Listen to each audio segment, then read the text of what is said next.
Google play store అలాగే Apple iOS యాప్ల నుంచి కేంద్రం మొత్తం 7 యాప్స్ను డిలీట్ చేసింది తాజాగా. ఎందుకంటే కొంతమంది ఈ యాప్స్ను దుర్వినియోగం చేస్తున్నట్లుగా కేంద్రం భావించింది. సో మ్యాటర్ ఏంటంటే ఈ మధ్య కాలంలో విపరీతంగా ఈ రిక్షాల వినియోగం అన్నది చాలా వరకు పెరిగింది. సో ఎక్కడికి వెళ్ళాలన్నా కూడా ఈ రిక్షాస్ వినియోగం అన్నది ప్రతి ఒక్కరు కూడా ఉపయోగించుకుంటూ ఉన్నారు. ఎందుకంటే ఇవంతా కూడా ఎకో ఫ్రెండ్లీగా ఉంటాయి, అంటే పర్యావరణ హితంగా ఉంటాయి కాబట్టి చాలా మంది కూడా దీన్ని యూజ్ చేసుకుంటూ ఒక ప్రాంతం నుంచి మరొక ప్రాంతానికి వెళ్తూ ఉంటారు. అయితే కొంతమంది ఏం చేస్తున్నారంటే ఈ యాప్ల సహాయంతో అందులో ఉన్న బ్యాటరీస్ని రిమోట్ కంట్రోల్ ద్వారా ఆపేస్తున్నారంట.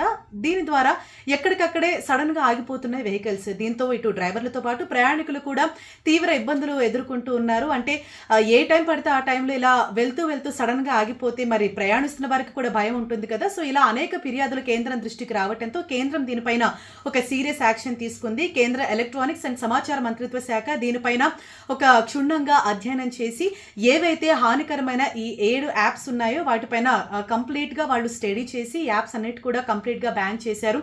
ఇటు యాపిల్ ఐఓఎస్ స్టోర్ల నుంచి అలాగే గూగుల్ స్టోర్ల నుంచి కూడా మొత్తానికి తీసేశారు. అలాగే ఏవైతే యాప్స్ రిలీజ్ చేస్తున్నామో అందులో అప్లోడ్ చేస్తూ ఉన్నామో వీటిపైన ఒక స్ట్రిక్ట్ యాక్షన్ ఉండాలి. ఇవన్నీ కూడా అంటే ప్రజలకు ఒక మేలు కలిగించే విధంగా వాళ్ళకి హెల్ప్ అయ్యే విధంగా ఉండాలి తప్ప ఇలా మిస్యూజ్ చేసే విధంగా ఉండకూడదు.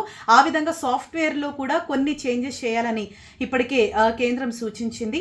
ఇటు బిఏటి బిఎంఎస్ అలాగే స్మార్ట్ బిఎంఎస్ లాజిసి వంటి సాఫ్ట్వేర్స్ను కూడా గుర్తించి వాటిని సైతం డిలీట్ చేయడం జరిగింది. కాబట్టి రాబోయే రోజుల్లో ఏవైతే ఈ బ్యాటరీస్ ద్వారా ఈ రిక్షాస్ అనేవి నడుస్తాయి, దాన్ని రిమోట్ ద్వారా ఆపరేట్ చేసి ఆపేస్తున్నారు. వారిపైన మాత్రం ఒక స్ట్రిక్ట్ యాక్షన్ తీసుకునేందుకు కేంద్రం చర్యలు తీసుకుంటోంది.